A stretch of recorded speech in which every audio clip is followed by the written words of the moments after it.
it was a gun. I'm not voting. If we want to build our nation. The problem with the Somalians. Just want to experience something else than a black man. Move on, move Can't be forward. like a horse with blinkers on. Honestly say, I was about to have Corrupt sex and then I pulled crap, up. but it's nice.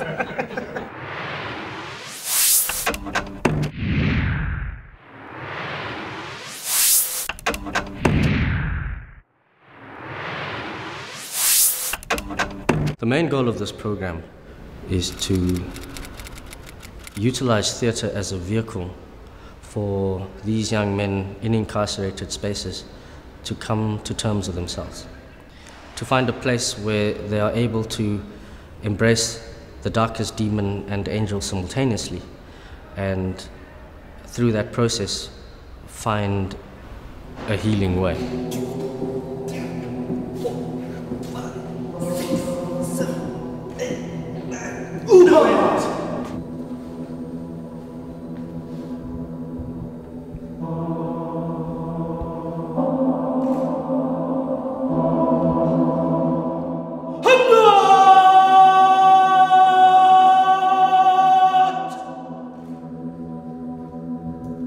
Take your time, Jenkins.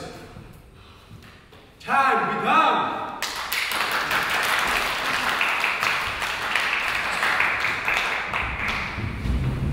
And now, my cousin, my nephew, my son, Hamlet. A little more than keen and less than kind. Why put a glass with him, woman? 'Tis an unweeded garden that grows the seed. Things rank and gross in nature possesses it merely that it should come to this. But 2 months dead, nay, not so much. My name is Raymond Rash. I'm 15 years old and I grew up in Mitchellsplein. My name is Tian Markgraf. I'm 19 years old and I'm from Yeltsin River. My name is Benedict Holland. I'm 16 years old and I come from Westlake. My name is Masbulele Mieki. I was born in Falopi. I'm 17 years old. My mother couldn't take care of me, so I went to my aunt, my mother's sister. She said that we're not her responsibility, so why does she care about us? So then me and my sister started working at a young age, almost like labor, clean up the house. My sister was about 8, and I was, I think, 3. It's a little bit personal, but it started when my mother had cancer and she passed away. I started smoking at the age of 9. I started with Taga. And in 2010, the beginning of the year, I started with alcohol, and I started with Mandrex and Tuck. And when I started, I enjoyed it, but it just closed my family doors for me. And yeah. It started when I was 12 years old at primary school. I started with smoking the grass, you see, the grass, and then cigarettes. After cigarettes, there was a boy at school. He was smoking glue and Mandrex and Taga. He was always telling us about this glue and Taga. How is it? How make you feel? You see, something like that. So one day I decided to ask him to go with him after school. You see, I want to feel it, how I was feeling. At first I did smoke cigarettes, and then I did smoke Taga. And so after that I did smoke Mandrex, buttons. And so I did beginning smoking tuck and drinking wine. If someone like smokes in my face, then I get that craving, then I just feel like smoking again. At the end of the day, then I don't stop. It just feels like I'm just carrying on and just getting worse. So I decided again to smoke another drugs because I'm tired of this tech and Mandrex. So I decided to start smoking unga. You see, so after unga, I just see my life, nothing doesn't go anywhere. So I get tired. So I decided to change, to go again to rehab. What if this cursed hand was taken down itself with the brother's blood. Is there the training now? It's the happens. You want to fight? Yes, no. My body is hot. Forgive me, my father. That cannot be. It wasn't nice for me at first, but afterwards I wanted to smoke every day. And afterwards, I went on for 4 years until it came to the 6th of June when they sent me to a rehabilitation center in East River. And that's when I decided that I'm going to stop, but I still struggle a bit. Making me steal. Doesn't respect my mother, people around me. Didn't listen to them, no respect. And when I come to the school, so I realized what did I do to my mother and my father. So that they didn't want me at home when I did drugs and that, so it chased me away. When I come to the school and I realized what goes for what, and so I did phone my mother one day and so she tell me I can come out. I will be your father. Come to Papa.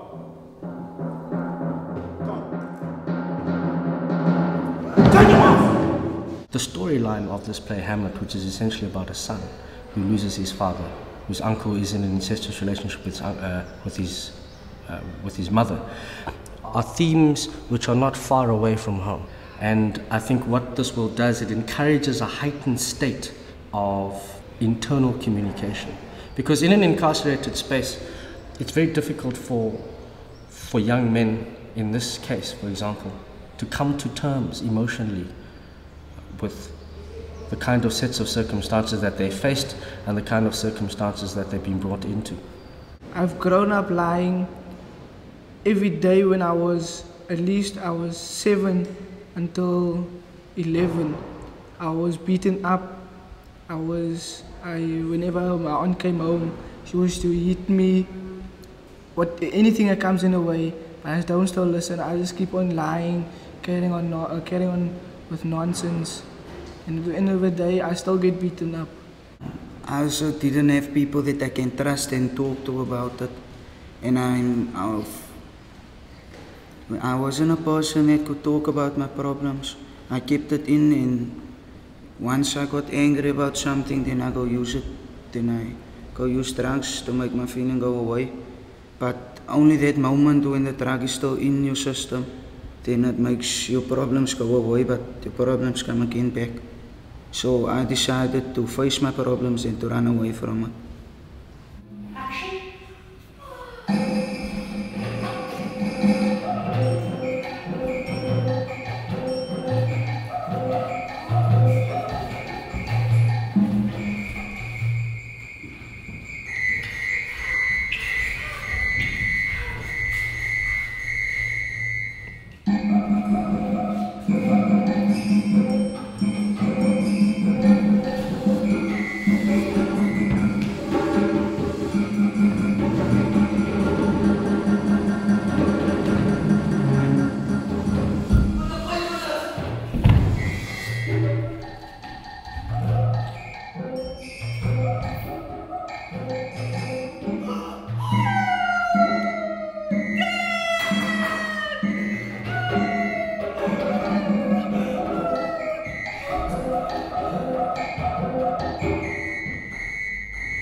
People learn a lot of things here, and a person always gets us, in this part here, a person gets another second chance, you can say.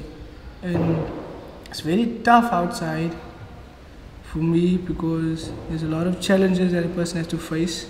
There's a lot of challenges outside, and you're with your old friends, and you know how your friends are, when there's always peer pressure involved. So your friends force you sometimes to do stuff what you don't enjoy, but if you're inside, we go a lot out, And yeah, we enjoy the day because we get a lot of time to ourselves here. Ladies and gentlemen, please rise for the King of Denmark.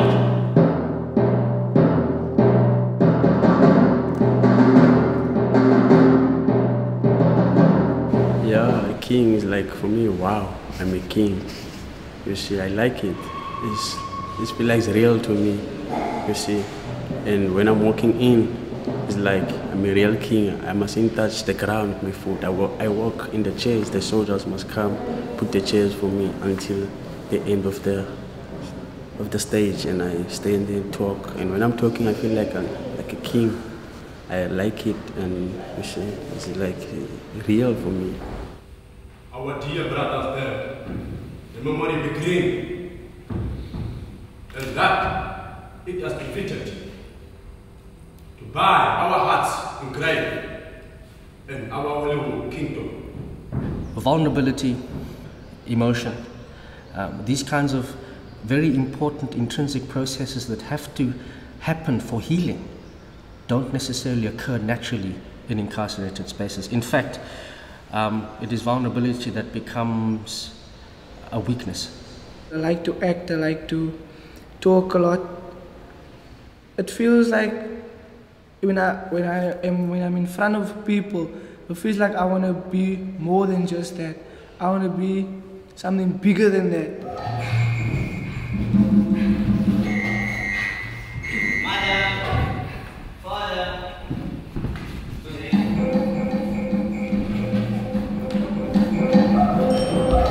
Well, my heart is beating because it's in front of people. I don't know what to do. I don't know if I must laugh or I don't know what to do. What this work does is that it provides a vehicle for a thorough intrinsic investigation and heartfelt tugging and pulling within the heartstrings, within the same environment where the response is not, hey, you little weakling, let me fuck you up. The response is, man, you're a good actor. I didn't expect that of you. That was an amazing thing that you've just done. And so the bravery of this kind of internal reworking and working within the self is rewarded in a way that theatre rewards it. Through a round of applause, through acknowledgement, and also somehow the impact of how this can subliminally change not just the individual, but the audience witnessing it, which includes warders, which includes the social workers, which includes people that will be living and working in the spaces that would never have recognized these kinds of traits with these individuals. My dream is not to be an artist. I actually take part in it because it's one of my talents and I'm very good at graffitiing. But what I want to be is I want to be an aeroplane engineer one day. My dream is to be a plumber. Either an artist, if I can't get that right, I want to be a plumber. If I can't get that right, then I want to be an engineer. My dream is to see me out of South Africa to be a chef.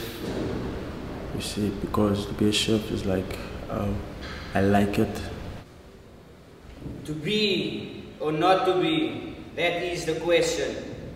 Whether it is noble in the mind to suffer the slings and arrows of outrageous fortune, or to take arms against a sea of troubles, and by opposing, end them.